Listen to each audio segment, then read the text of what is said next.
ça par rapport à tribu moko na kati ya Congo awa o ezali na Kasai soko tali mingi ba pasteur Kasende ba côté les pasteur baza ba dictateur vrai on va la redimiter moi ça les défend hein moi c'est pas bon arriver les mingi tu n'as pas de leçon à me donner on redimiter moi ça t'es ayo quand on voit fille c'est quelqu'un de maturité. OK mais au départ la création Dieu a dit créons l'homme à notre image. La femme et l'homme étaient dedans. Et lui qui l'a appelé femme, c'est Adam. A lui, je l'appellerai femme. Mais pas Yanzam n'a pensé naïe. Aïbiga Razam. Nzam a quel amour, à quel amour balité, à quel amour moi cité, mais à quel amour. Donc c'est pas la parole de Dieu. Les choses là qui sont physiques dans son corps, ce n'est pas un problème. Tu comprends? Ce n'est pas un problème. Est-ce que vous voyez bagaille à Zana? À la période, et puis les autres. Donc c'est pas de la magie on a pas la magie. Il y a Ali mon dans tout le monde. Ali moi s'est retrouvé dans l'état. Si Joël Kabassé les mots que là c'est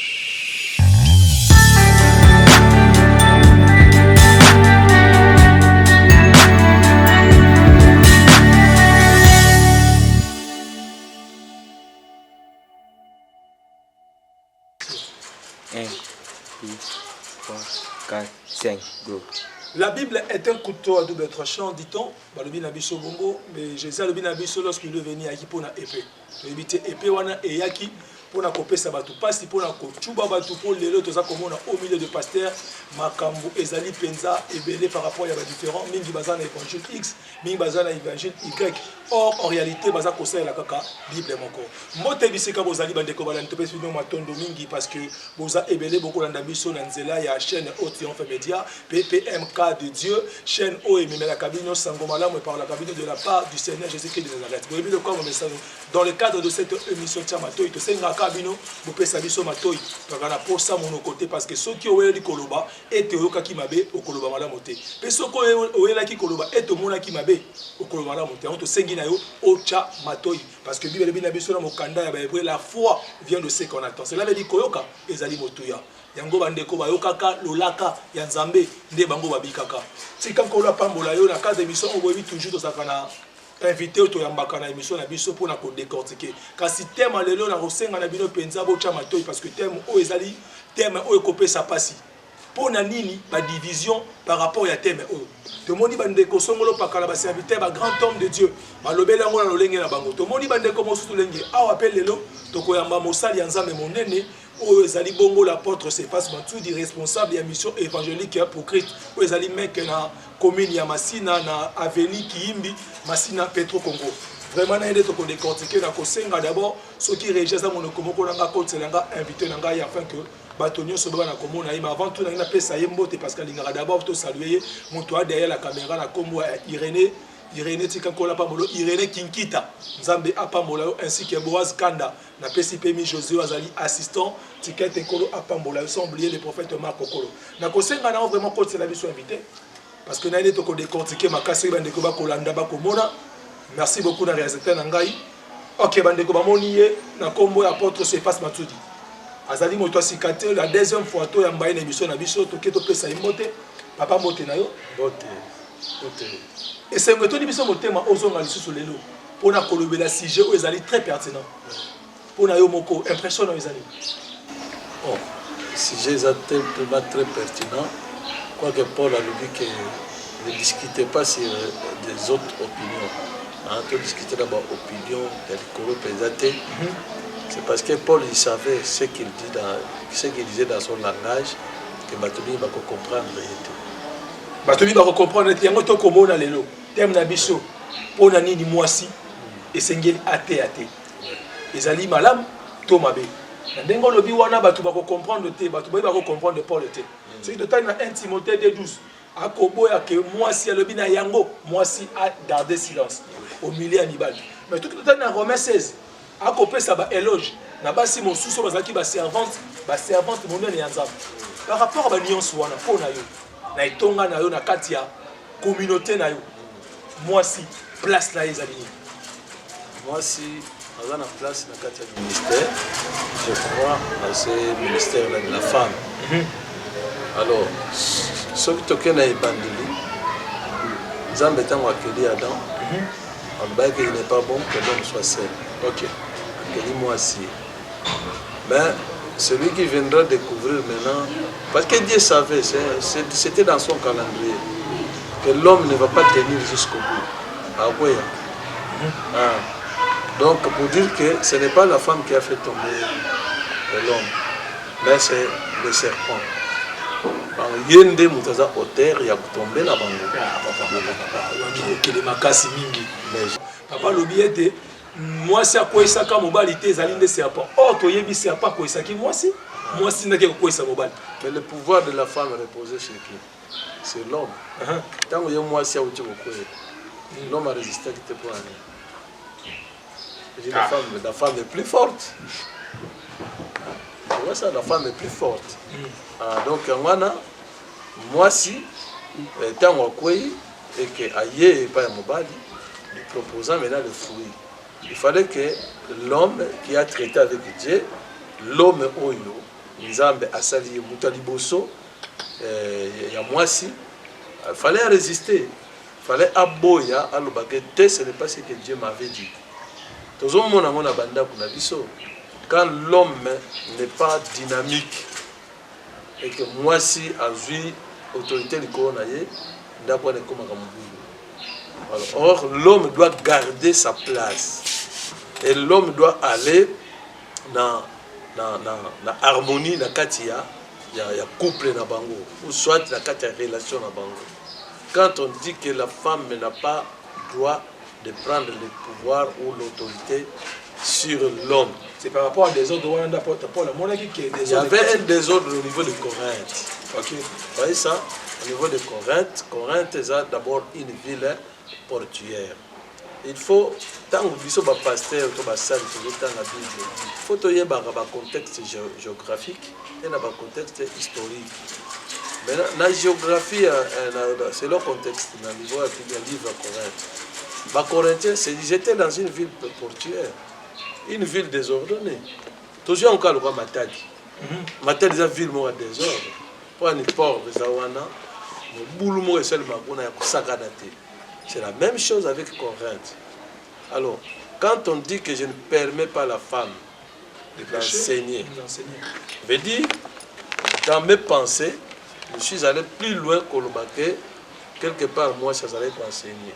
Okay. Oui. Quand il dit je ne permets pas, veut dire, il y avait une permission d'enseignement. C'est pourquoi tant que Paul a eu mon désordre, il a interdit. Mais ce n'est pas toutes les femmes. Il y a toujours des exceptions. Mais Paul a fait ces exceptions. Mais Timothée, il est le produit de qui? De la femme. Comment ça te dit qui, moi, disciple, na maman naye, il servait déjà des seigneurs. Basa il Nzambe, naye Timothée. Basa il Nzambe. Formé par ses parents-là. Tant que Paul a yé, a coûté Timothée en train de servir, il le trouve utile, malgré sa maladie. Parce qu'il était maladif, il était malingre. Donc, il était maladif. Alors, Paul nde ACP il va lui demander. Ah, on peut nous commander tout ça dans la salité. On peut nous saler pas parents spirituel. On dit officiellement mais Paul est venu l'a demander. La maman na Coco. Vous voyez ça? Parce que ça produit na bango. C'est pourquoi que maman na Coco va jouer Timothée va pécher. Andé wana akene ko continuer musala. Tu sais que Paul, Pierre et qui ça, Timothée n'a pas dirigé l'église. Timothée, il était là pour réglementer ou soit aller faire des réconciliations dans les églises qui se posaient des problèmes. Ok? Oui. Mais Babylone Paul aussi a contribué pour la formation. La formation qui est fait, mais déjà une base. Il y a Timothée et Baneki dans papa. Ouais, ce sont des femmes. Moi, c'est côté à terre. Parce que nous ne sommes pas des juifs. La femme est permise de prêcher. Il y a d'autres passages qui concernent les juifs. Et il y a d'autres passages qui concernent les nations. Okay. Donc, il y a un langage de Paul quand il dit « je ne permets pas ». Timothée, parce qu'il parlait à Timothée, que Nazo permette de témoigner cette terre. Il était au Congo. Il faut que la contextualisation. Azaki na Congo, ni en Angola, ni en France. Azalaki kuna na Israël. Et on a un message, a une lettre, je ne permets pas à la femme d'enseigner. Mais entre-temps, c'est lui qui dit que je ne permets pas. Attends, mon année évolue dans cette tige. Ok. Il faut dire dans cette tige, mais c'est banani. Évolue dans cette tige. Ils étaient des compagnons d'élite de Paul. Mais ils étaient des servantes de Dieu. Vous voyez ça? Elles étaient des servantes de Dieu. On veut dire que ils ont un prétexte, il faut tous s'en passer. C'est déjà révolu. Et les femmes qui vous prêchent la parole de Dieu, il y a des pasteurs qui vous engrossent des femmes du matin au soir. Quelle est cette femme-là qui est allée chercher un homme pour se faire endosser? La femme dans le ministère. Azate, Baza Mingite. C'est vrai, les femmes sont minoritaires. Les hommes sont majoritaires. Mais quand ils s'acharnent, parce que ça, on a bien un acharnement. Hein, surtout ces gens-là, bon, d'accord, le bateau, ben, bateau, bami benga, que bango de bassin, s'acharne comme un casse contre la femme. Mais quand la femme est en train de prêcher, bango a dit que nous croyons la femme dans la prophétie. Mais dans la Bible, la femme seulement reste dans la prophétie. Or, quand on dit on aspire à tout, aux dons spirituels, les dons spirituels, les prophéties, ils sont réservés dans moi cité. Ils sont réservés dans Moutounioso. Oh, il y a un ensemble dans Katina. Il les donne à qui il veut. Alors, ce qu'on c'est qu'on a moi ici. Parce que quand il dit que je donne ça à qui il veut, à qui je vais. Donc, à qui je vais là, je dis cause à la moi ici, tout comme les causes à la mobile. C'est ce qu'on l'a dit par rapport aux juifs et à la nation. Par rapport à la nation, est-ce que cette pensée, la Bissoba au Mingi na Congo, ils avaient problème, il y a tribu. Oui, mais c'est ça. Et où tu peux écouter dans Bangot, dans Kassai? Mais il y a des Kassaïens sauvés. Il y a des églises qui acceptent que la femme prêche. Mais oui, je te dis chez l'évêque Christophe. Odia, okay. Chandelier d'or, Namboujimaï. Moi-même j'étais là, on a fait 5 jours là-bas.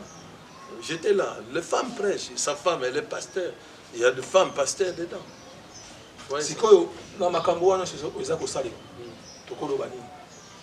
Totika moi aussi parce que d'une part, toi on a peu besoin de moi ça t'es à toi t'es à t'es, mais ça peut raison parce que c'est biblique. Mais sa parole ensemble. Si on peut éviter ce que la Bible est à double tranchant, tu évites tout Simba et ceux qui ne participent pas là. Tu peux dire que celui qui laisse la femme prêcher entrera en enfer.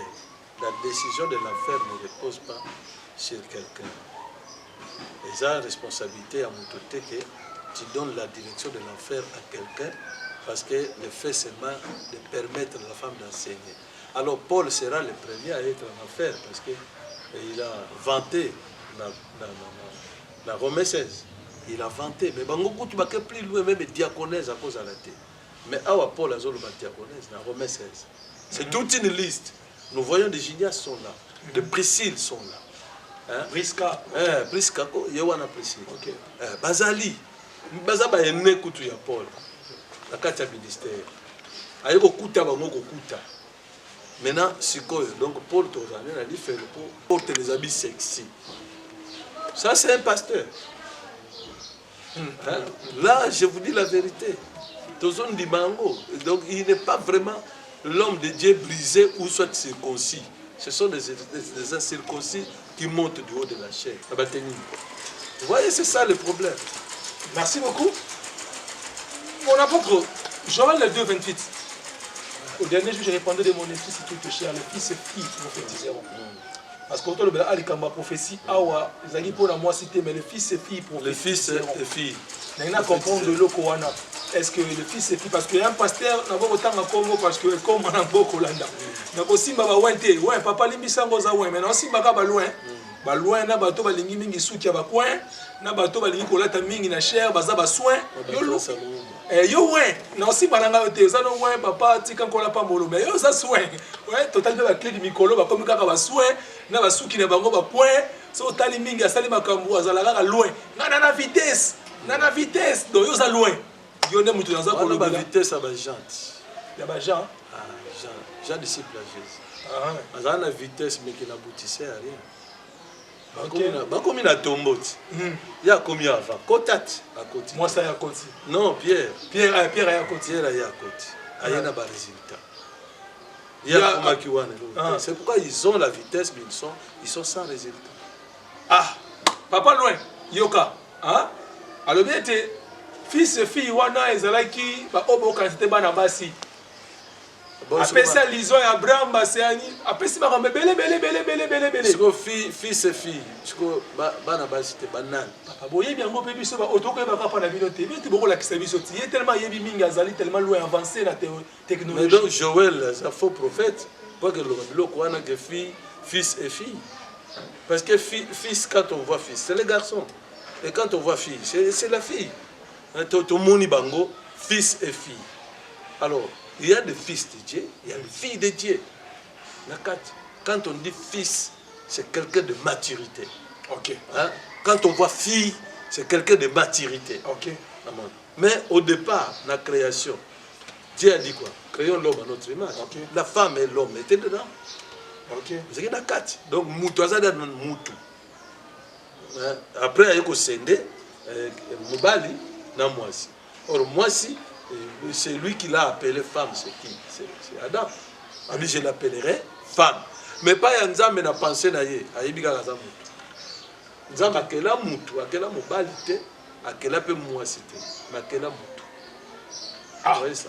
Nzam akela Moutou. Donc, fils et filles prophétiseront. Prophétie par excellence, et les paroles de Dieu par excellence, c'est-à-dire prophétie. Parce que toi, les fils et filles prophétiseront, en d'autres termes, que prêcher parole de Dieu. Ils vont, quand on parle de prophète, quand Joël est en train de parler, ils prophétiseront. Ils enseigneront, ils parleront des choses à venir. Et ce que nous disons sont des choses à venir.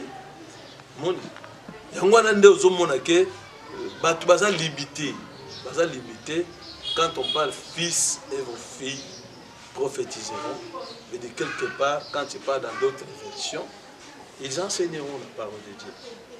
Ils prêcheront la parole de Dieu. Ils parleront. Parce qu'en réalité, nous sommes l'assemblée des prophètes. Nous tous maintenant. Et cette assemblée des prophètes, nous sommes les porte-parole de Dieu. Vous voyez ça? Alors maintenant, on va dire que papa. Je te conseille même d'ailleurs, dans le ministère, il ne faut jamais se focaliser toujours dans l'Ancienne Alliance. L'Ancienne Alliance, c'est une référence. Mais ce qui nous regarde en face, c'est la Nouvelle Alliance. C'est là où il y a la réalité. Parce que lui, il cachait la réalité de cette réalité d'aujourd'hui. Voilà, Ancienne Alliance. Azo bomba, Nouvelle Alliance, parce que tant que mais maintenant, on m'a dit,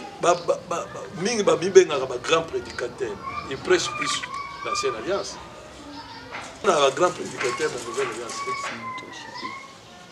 Vous voyez ça? Tant qu'on a bêta histoire, on a bêta histoire, on a des révélations, on a Lukuta, on a Solo. Sans référence, après, on a un grand prédicateur. On a une prédication à la télévision. La télévision, on a le prophète Mouaka Koloba. Après, c'est un prophète Mouaka Mbote Sikazali. Un prophète, papa, prophète Mouaka Koloba, l'air revient haute, on ne voyageait sans passeport.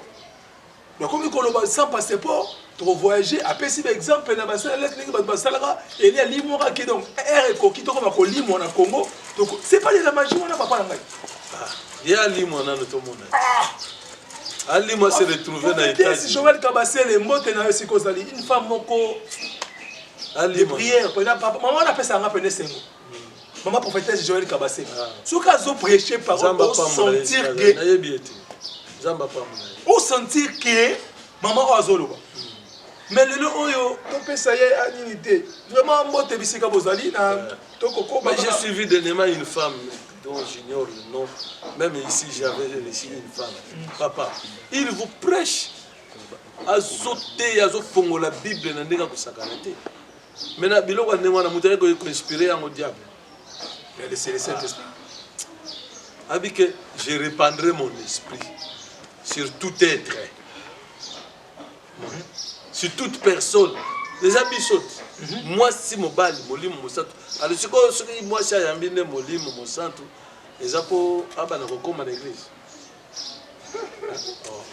Pasteur wana lobi, moi até abi, moi si ngaite Bible, kanga munoko. Kola pa bola biso bande ko bisika boza to comment na suka émission na biso, ce ko zaki na biso na sengi na o s'abonner. Pesa biso ka abonnement pe partager vidéo, tindela ndeko moi si mobile. Peut-être ça na moi si moko abanda ikotea. Akotaki na etonga to monaki message moko bandeko balobi ete moi c'est sengeli akanga monoko elembisaki ye na kosengo partager les vidéos ayeba eteke ba Genias les encourage Priscille bandeko belé belé abasi na Romains 16 ba baki na ko 2 minutes après to foi 5 4 3 2 1 0 action to sengi na bino vraiment bo s'abonner et belé partager vidéo parce que avant l'émission na bino chamato les émissions auto libelaka enfin que bato bazala bongo reconstruit. Parce que mingi bakoyisa déjà ba fondation na bango ya foi kasi awa to koyeba na ko rebâtir ngo dans le sens que kolo yesu azwa lokumu papa moi si fatea mais que devait être l'attitude ya moi si aussi kozala na ba période na ye faut-il toujours to ndima ya terre ça n'a rien à voir. Moi si elle a soumise elle a la fidèle elle a obéissante à la parole de Dieu, c'est conforme seulement à la parole de Dieu. Les choses là qui sont physiques dans son corps, ce n'est pas un problème. Tu comprends? Ce n'est pas un problème. Est-ce que vous voyez bagaille à la période et puis les autres, la technologie et ma casse, on a se protéger quand la femme est dans cette période. Se protéger bien. Vous voyez ça? Donc ça n'a rien à voir avec les choses spirituelles. Mais c'est quoi papa? C'est l'homme qui est le chef de la maison, le chef. Mais alors, ceux qui ont la période, à côté de l'église, mais à côté de l'église, quand on est en Israël, à côté de la synagogue. Mais bien dans la synagogue, nous sommes dans l'état de l'église. Ou dans l'église, même les voleurs peuvent entrer, les colonnes peuvent entrer, Ndumba à Kokota, parce que c'est une église locale, elle vient chercher son salut dans cette église-là. Sur moi, c'est dans la période d'ailleurs, ailleurs quand le banza mettait pour la période. Mais non. C'est comme on dit, moi ça les défend. Moi c'est pas bon, tu n'as pas de leçon à me donner, on dit, moi ça t'est. Non, mais je te dis que ce sont des hommes qui s'acharnent contre les femmes. Vous voyez ça? Nakati Ndaku, il ne sait même pas gérer d'abord la femme. Alors, il y a gérer ma femme à pourquoi? Parce que d'abord, il y a un merci beaucoup à Arwana te papa na sengi na otala biso caméra to komi na suka biso na biso abonaka déjà si kozali. Nous en face à face wana. Vrai ou faux lobby était moi si ana droit pe plein droit à otea. Ba attaquer ba na mibali baza bango nyonso. Vrai. Vrai ou faux lobby était makambu wana eza par rapport à tribu moko na kati ya Congo awa o ezali na Kasai. Tokotali mingi ba pasteur Kasende ba kotele ma pasteur baza ba dictateur. Vrai. Vrai ou faux lobby na biso était batu nyonso ba boya basi ba teya baza ba dictateur pe baza batu ya Nzambe te. Faux. Comment faux encore? Les femmes qui presque baza ba dictateur. Te bato ba boya basi ba teya ba pasteur baza ba dictateur. Ah OK, wana vrai. Baza ba faux pasteur. Baza ba faux. Baluka Nzambe ya solo. Baluka Nzambe ya solo. Lokola pasteur o wana na tanga kombo nani. Na bosa ni kombo na ye. Irene bisinga na sima pasteur wana. Il pas faux. Bon. D'accord le bagage à faux pour la nuit. Parce que la femme quand elle entre ici, c'est pour venir apprendre. Et quand elle apprend, elle doit mettre en exercice ce qu'elle a appris, non? Tangela biso 3 basio ba terre makaso yo yibi. Godembouyi, il y a Germaine Dibambou. Je crois qu'elle est déjà décédée, à son âme. Maman Rose Bessi. Maman Rose Mantouid. Maman Rose, aïe! Épouse. Maman Rose, aïe! On a bulldozer. On a penda, ton dimi ango penda ya solo. Ton dimi ango penza ya solo. Kasi soko ngo pesa conseil na pasteur wana na 30 secondes au 4 émissions. Bon, conseil nazope sa bango, je sais que vous avez ici pas na bango parce qu'ils sont déjà endoctrinés na biloko. Alors conseil nanga ezaka que bazonga la Saint-Esprit. S'ils étaient avec le Saint-Esprit, bazonga kuna comme ça c'est suffisant pour apprendre. Merci beaucoup bazonga la Saint-Esprit, papa pasteur zonga la Saint-Esprit, babina biso peto ke na recyclage, yekola encore kolo